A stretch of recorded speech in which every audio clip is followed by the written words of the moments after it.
Hey, if you enjoy the stories on my channel, please consider subscribing. Your support keeps me going and helps me continue sharing more content. Thank you so much. Now, let's get into today's story. I never imagined I'd become the villain in my own love story. But there I was, staring at a single sheet of paper, hands trembling as I read the words my husband once spoke through tears. Words written when we still believed in forever. Our wedding vows, his vows, now returned to me in a plain white envelope, along with a single sticky note. For words, you broke them all. And suddenly, I couldn't breathe.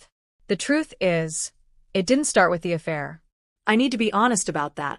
It doesn't make what I did right, far from it, but I didn't just wake up one day and decide to betray the man who would have done anything for me. It was a slow erosion. Like watching paint peel from the walls but convincing yourself the house still looked beautiful. Isaac and I had been married for 5 years. He was kind, grounded, loyal to a fault. The type of man who made pancakes every Sunday and memorized your coffee order without needing to ask. But he also bottled up his stress, never talked about what bothered him, and believed quality time meant watching TV in silence. I, on the other hand, craved passion. I needed attention, and over time, I stopped asking for it and began resenting him for not noticing. Then Julian came along. He was everything Isaac wasn't: loud, magnetic, unpredictable. We met at a marketing conference in Chicago. After one too many drinks at the hotel bar, he kissed me in the elevator, and I kissed him back. That moment became the beginning of a double life I swore I'd never live. Weekend girls' trips that were actually hotel stays with Julian. Secret texts under the dinner table. A second toothbrush hidden in my purse. I told myself it was temporary. That I'd end it soon. That Isaac didn't really love me anymore. That if he did, he'd see me. But the truth is, he did love me. In ways I didn't understand until it was too late. One night, while Isaac slept beside me, I slipped out of bed to call Julian.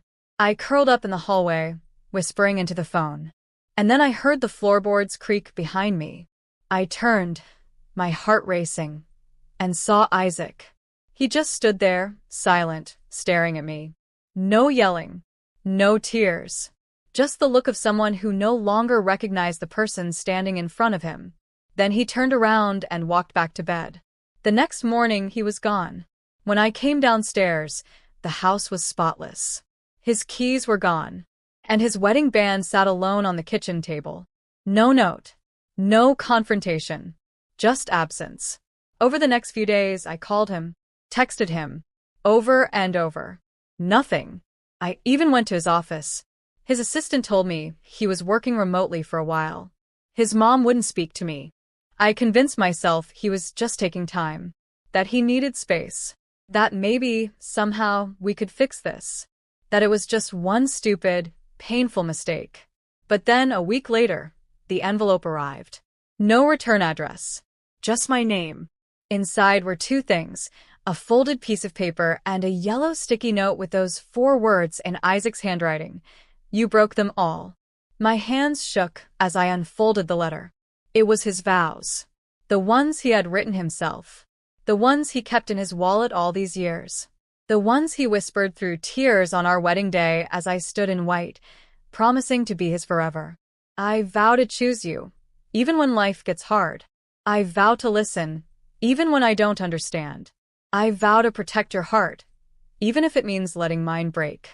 I vow to make you feel wanted, seen, and loved every single day. I vow to fight for us, for the life we build, and for the woman you are. I read those words again and again, until my tears blurred the page. How had I let it come to this? Julian tried to comfort me, told me Isaac was being dramatic, said we had something real. But suddenly, I saw Julian for who he truly was: arrogant, manipulative, addicted to being someone's escape, but never anyone's destination. He wasn't my future.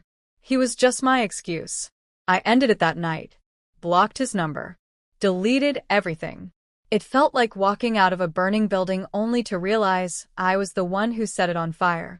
But the damage had already been done. I tried everything to reach Isaac. emails, handwritten letters. I even showed up at his brother's engagement party just for a chance to speak to him. He left the moment he saw me. A month passed, then two. And then I saw him again. At the grocery store. He was in the produce aisle choosing apples. He looked the same, yet lighter, somehow. Like someone who had been through hell and found his way back. I froze. My heart hammered in my chest. When he turned and saw me, our eyes met. We stood there for one long moment. Then he gave me a small, tight smile. "Hi, Eliza," he said. His voice was calm. Too calm. I stepped forward. "Isaac, please can we talk?" He shook his head. "There's nothing left to say." "There is. There's so much I need to tell you." I'm sorry. I was stupid and selfish. He interrupted, gently. "I know you're sorry. I believe you." Tears filled my eyes. "Then can we try again?" He looked down at the apples in his hand. "I spent years trying to love you right," he said softly.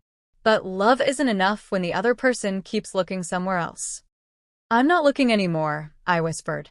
He met my eyes again. There was pain in his gaze, but also peace. "I know, but I'm not yours anymore." Then he turned and walked away. I just stood there, alone in the grocery aisle, surrounded by strangers, holding a basket filled with nothing. That night, I reread his vows again. I still kept them. I couldn't throw them away. Maybe some part of me hoped that one day, years from now, he'd come back, that the scars would fade, and somehow, we'd find each other again. But deep down, I knew better.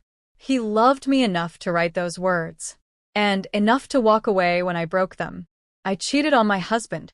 Then he sent me our wedding vows with a note. And now I live with the memory of what I destroyed.